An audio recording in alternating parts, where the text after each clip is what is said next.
السلام عليكم ورحمة الله وبركاته. اللهم صل وسلم وبارك على سيدنا محمد وعلى آله وأصحابه أجمعين. ازيكم يا بنات؟ عاملين ايه؟ وحشتوني قوي قوي من الفيديو اللي فات. يا رب تكونوا في أتم صحة وسعادة ان شاء الله بإذن الله. ربنا يوفقكم ويكرمكم ويحقق لكم كل اللي بتتمنوه ان شاء الله بإذن الله. اولا طبعا عملت مجموعة كده فيديوهات، قلت اصورها لكم واجمعها كده وانزلها على القناة بتاعتي. لو عجبكم اي فيديو من الفيديوهات ما تنسوش تضغطوا لي لايك واشتراك وتفعلوا زر الجرس علشان يوصلكم كل فيديوهات ان شاء الله باذن الله الجديدة. اولا كده هنبتدي نصلي على سيدنا محمد صلى الله عليه وسلم. اللهم صل وسلم وبارك على سيدنا محمد وعلى اله واصحابه اجمعين. اول حاجه عملت الملوخيه وحطيتها طبعا في الطاجن ده، شكله جميل قوي وكانت عجباني قوي قوي وطلع طعمها تحفه.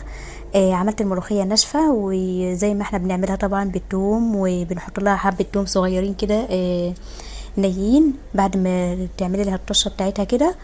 والسلطه طبعا خيار وطماطم وفلفل وبقدونس زي ما انتوا شايفين كده، وعملت جنبهم شويه رز. وده برضو فيديو تاني عملت فيه صينية بطاطس في الفرن، وكان طعمها جميل جدا. يا رب جربوها بس ان شاء الله وهتعجبكم. وحطيت اول حاجة البطاطس قطعتها دواير كده بس عريضة شوية علشان التسوية في الفرن هي ما بتاخدش وقت. وطبعا خلطت طماطم على فلفل كده، بتضربيهم الاتنين في الخلاط علشان يديكي طعم الفلفل برضو تبقى جميلة جدا. وحبة توم نيين كده صغيرين حطيتهم برضو مع الطماطم. ودي البطاطس، دي صينية البطاطس حطيتها في الفرن طبعا عشان تستوي مع نفسها. وطبعا بشرت عليها بصل مش مبشور، هو متقطع كده قطع صغيرة، وسبتها في الفرن بقى استوت مع نفسها. دي كده مكرونة بالصلصة وعليها جنبها شوية كبدة اسكندراني. وحمرت بطاطس، العيال بيحبوا برضو البطاطس والمكرونة بالصلصة بتبقى جميلة جدا. وشوية طحينة طبعا الكبدة بتحب الطحينة جنبها. ودي صينية مسقعة جميلة جدا، حطيت عليها فلفل حامي. طبعا انا ملحقتش اصور الفلفل الحامي كله كده، انا عجبني اوي وكلته بصراحة قبل ما اصور. بصراحة عجبني اوي الحمد لله، كان طعمها جميل وتحفة. كوسة على بتنجان على فلفل متحمر كده، كانت جميلة اوي. ده طبعا فطار كده متواضع، خيار وفلفل مقلي وفول فول بالطحينة وطماطم متقطعة كده، وعيش. طبعا انا ما كانش عندي عيش طازة فقلت بقى ايه اسخنه كده. والحمد لله يعني كان فطار حلو كده وجميل، وفطار بسيط جدا وعادي جدا، كلنا بنفطر الفطار ده.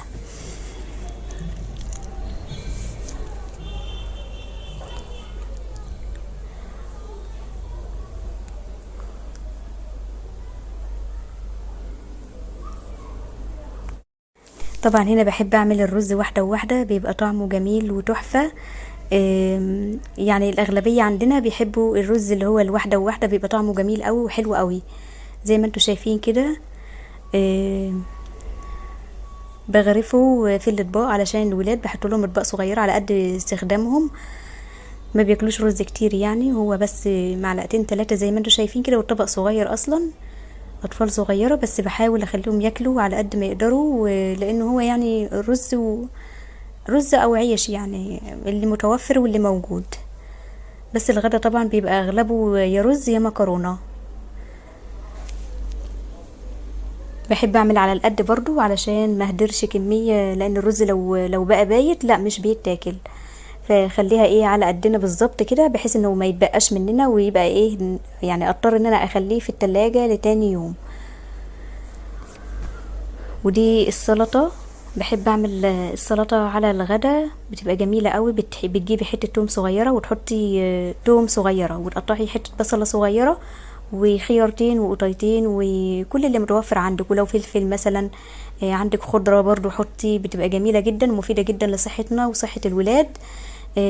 وبعد كده بتحطي كمان يعني رشة ملح صغيرة وفلفل اسود وكمون وكزبرة والثوم طبعا اللي هو الني ده، وعليهم ربع يعني نص فنجان كده، فنجان القهوة، نص فنجان من الخل، وبتزودي بقى الباقي ميه، فبتبقى جميلة أوي طعمها. هي دي بقى سلطة المطاعم اللي احنا بناكلها في اي مطعم بقى وكده، بتبقى جميلة قوي وطعمها تحفة.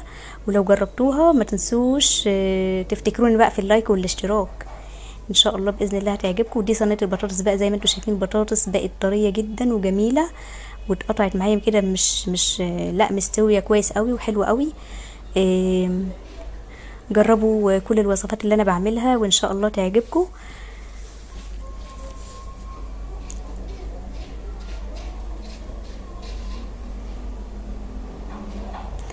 زي ما انتم شايفين كده، ولادي طبعا بيجي عليهم فتره كده ما يبقوا مش حابين البيض المسلوق وكده، فباجي مثلا اعمل لهم اشكال عشان يفرحوا كده بالشكل والمنظر والالوان والحاجات دي، فممكن يتقبلوه وياكلوه.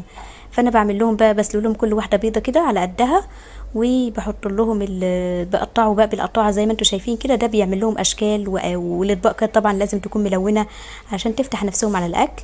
زي ما انتم شايفين هم برضو بيساعدوني. وعملت فول طبعا بالبيض جميل قوي، وفول ساده، يعني اللي بيحب الفول الساده لوحده واللي بيحب الفول بالبيض. قطعت عليه طماطم وخيار، طماطم وخيار وفلفل. وده البيض زي ما انتم شايفين اهو، بقى شكله جميل قوي في طبق لونه بينك وشكله حلو، اصفر مع ابيض مع بينك، شكله جميل قوي قوي، ويفتح نفس الولاد كمان على الاكل. يعني حاولوا تلونوا لهم الاطباق، يعني هاتوا الوان جميله للاطفال عشان تفتح نفسها بس على الاكل. وده جرجير وفلفل، في ولادي برضو بيحبوا الفلفل الاخضر اللي هو مش مستوي يعني.